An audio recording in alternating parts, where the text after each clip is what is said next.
The movie is set in a dystopian future where technology has become indispensable in performing just about any task. At the start, a man named Stripe dreams about a beautiful woman. Soon he wakes up and it is revealed that Stripe is a new military recruit. He is set to go on a mission with his squad, which includes a female soldier named Hunter Rayman and an arrogant soldier, Leonard. Why the Leonards always have to be so arrogant? Stripe's team has been tasked with checking out an infestation of roaches in a nearby village. Roaches are pale, snarling, humanoid monsters with sharp teeth. Apparently, these creatures are vicious and they prey on innocent people. It is Stripe's first field day after his training, so he is nervous and scared. But when Rayman encourages him, he gets riled up. Shortly after, the squad arrives at a village, which has just been looted by a bunch of roaches. The terrified villagers try to explain the situation, but they speak in a different language, which the soldiers can't comprehend. So the group's commander, Medina, takes out a translator and starts interrogating the villagers. She eventually learns that the roaches escaped in the direction of someone named Parn Heidecker. Parn is a solitary religious freak who is apparently suffering from mental health issues. The locals claim that he let roaches cross his land and even left out food for them. In the meantime, Stripe individually speaks to the villagers and promises to one of them that he will try his best to keep them safe. Suspecting that Parn is helping the roaches, the soldiers head out for his compound. It is then revealed that each soldier in the military has a neural implant called MASS embedded in their brain, which provides data via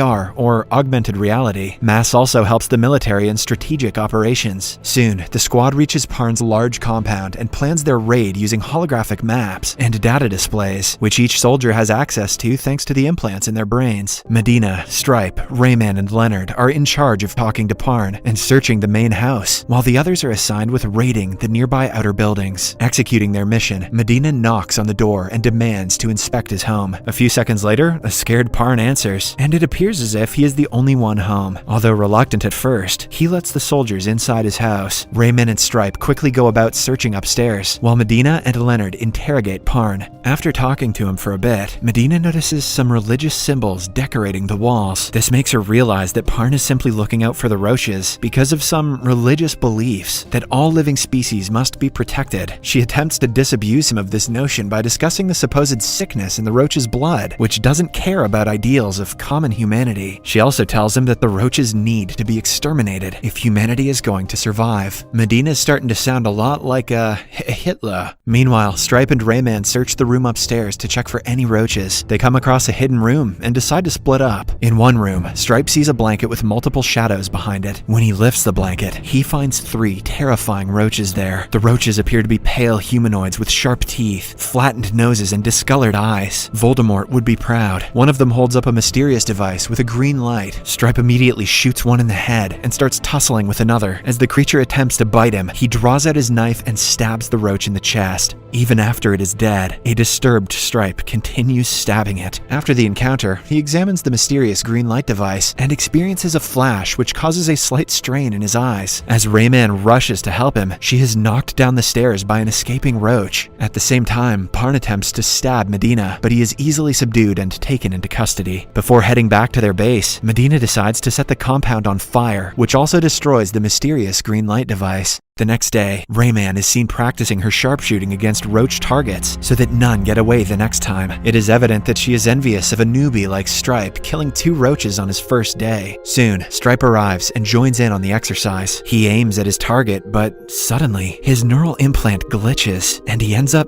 missing. This worries Rayman, but Stripe insists that he is fine. However, during push-up exercises, his neural implant continues to glitch, which affects his performance. Medina notices this and orders him to see a doctor. Resolving to get to the bottom of the issue, Stripe follows his commander's orders and goes to the military hospital. The doctor runs a diagnostic test on Stripe's implant, but fails to find anything wrong. After a while, Stripe tries to open up about the green device, which he found at Parn's compound, but the doctor doesn't understand anything and simply refers to a person called Arquette. It turns out Arquette is a resident military psychologist. He suspects that Stripe's problem may have something to do with the fact that he killed 2 roaches brutally. He also claims that a few days of proper rest should resolve everything. Before parting ways, Arquette promises to Stripe an extremely good sleep by programming something special for his dreams that night. This dream involves the return of Stripe's recurring fantasy of the beautiful woman surrounded by flowing drapes. This time, though, it's more intense. The lights are red, and she asks him to have coitus with with her. Stripe gives in and the two have a wonderful time, but just then, the glitch turns up again, forcing him to wake up. He sits up in his bunk and looks over his comrades, who are all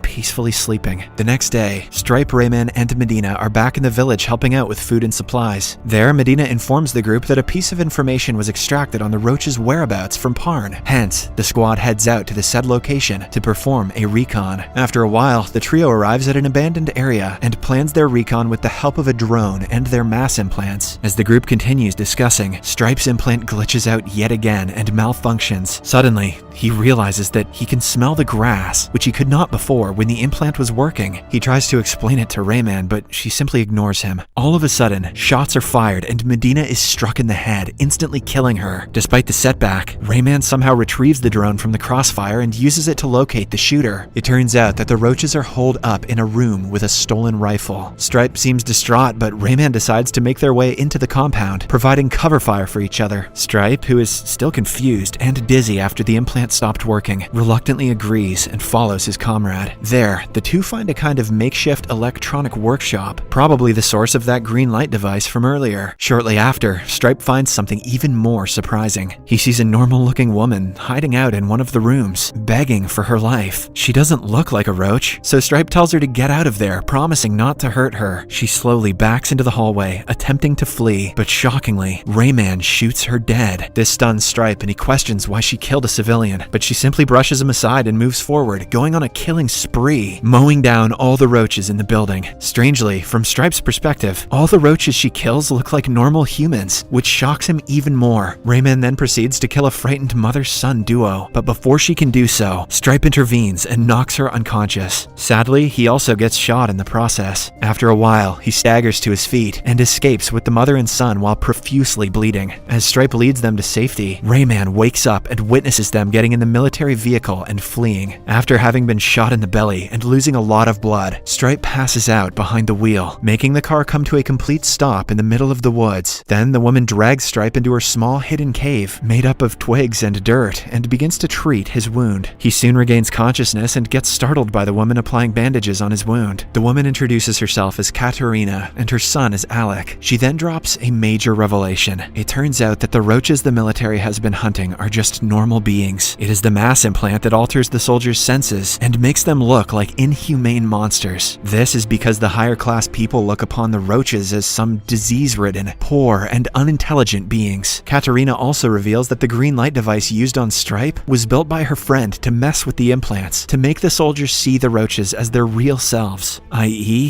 humans. The roaches are victims of a genocide justified by the military as genetic cleansing. Damn, I didn't expect my Hitler joke to hit so deep. A stunned Stripe asks why the villagers hate the roaches, despite them having no such implants. Katerina responds that while the locals see the roaches as humans, they still treat them as inferior due to propaganda. Turns out that 10 years ago, the government ran DNA checks all around the world, which changed everything. People with genetic predispositions to illness were categorized as roaches, which was a campaign set in motion by television and internet media. Unfortunately, as the two continue talking, Rayman tracks them down. The two roaches try running away, but they are immediately shot and killed. This traumatizes Stripe, and he breathes heavily as Rayman walks up to him while pointing her gun at him. She then demands an explanation for his earlier betrayal, but Stripe, who is still in a state of shock and remorse, keeps murmuring to himself, "None of this is true." Sadly, this only puzzles Rayman, and she knocks him out with her gun. In the next scene, Stripe wakes up in a white-walled cell crouching in the corner. Soon, Arquette pays him a visit and offers him coffee. He also apologizes to Stripe for failing to catch the glitch in his neural implants sooner. The psychologist then explains that the green device he found in the farmhouse was reverse-engineered by the roaches from some of the military's drone parts. The light in the device transmits a code which is like a virus. It burrows into one's mass and tries to shut it down from within. However, Stripe calls everything a lie and insists that the roaches look just like them. Arquette acknowledges it, but also claims that the roaches are dangerous. He then adds that humans are genuinely empathetic as a species, and this is why creatures like the roaches are taking advantage of them. Following this, Arquette gives the example of World War II, during which most soldiers didn't fire their weapons, or if they did, they would just aim over the heads of their enemies on purpose. In numbers, only 15 to 20% of the soldiers would pull the trigger. The fate of the world was at stake, but only a small small fraction of them fired. Arquette comments that the war would have been over a whole lot quicker had the military grown some cojones and did their job. Because of this, the officials had to figure out a way to work around humans' natural empathy, as many soldiers were afraid to kill. Arquette reveals that mass alters soldiers' senses, such as smell and sound, so that they can kill without hesitation or remorse. He then shows a video evidence where Stripe consented to the memory and sense-altering effects of the mass procedure. It turns out that after Stripe was implanted with the mass, all of his previous memories were erased. Furious, Stripe attempts to attack Arquette, but the latter uses the implant to blind him. The cunning psychologist then offers him two choices. Stripe can either allow the military to reset his implant, wiping out his memory of the past few days and this very conversation, or to be incarcerated forever. Initially, Stripe chooses to be incarcerated. To help him reconsider, Arquette plays the footage of the first mission in his mind. However, in this footage, Stripe sees the real events that unfolded without the alteration of the mass system. He witnesses himself brutally murdering and stabbing normal people, which he then saw as roaches. He also learns that the roach that had escaped from Stripe's first mission was actually Katarina. As expected, the footage breaks Stripe from the inside, and he eventually decides to wipe out his memory of the past few days. In the final scene, Stripe, now a decorated officer, leaves his base and approaches a house. He has tears streaming down his face as he smiles and watches the girl from his dreams walk towards him from the empty and dilapidated house. Damn, Black Mirror, you scary. Subscribe for more videos like this, turn on notifications, and leave a like to help the channel out. Thank you for watching.